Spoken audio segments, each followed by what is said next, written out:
হ্যাঁ, আমরা বারবার লক্ষ্য করছি যে ঠিকাদারদের নামে যেভাবে মিথ্যা এখানে অভিযোগ করা হচ্ছে যে ঠিকাদাররা মানববন্ধন করে।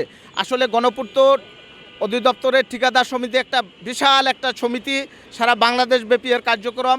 এরা কোনো কার্যক্রম করলে অবশ্যই আপনাদেরকে প্রেস ক্লাবে সকল সাংবাদিকদের আমরা আগে অবহিত করব, যাতে অবহিত করব এবং আমরা আমাদের প্রোগ্রাম করব। এখানে বিচ্ছিন্নভাবে কেউ যদি আমাদের নামে কোনো প্রোগ্রাম করে এর দায় দায়িত্ব আমরা নিব না, এবং এরা গণপূর্ত ঠিকাদার সমিতির কেউ না। আমরা চাচ্ছি আগামী যদি এরকম কোনো মানববন্ধন বা কোনো অভিযোগ কেউ করে, আপনারা আগে যাচাই করবেন যারা প্রকৃত ঠিকাদার কিনা, এবং এরকম অভিযোগের আসলে কোনো সত্যতা নাই।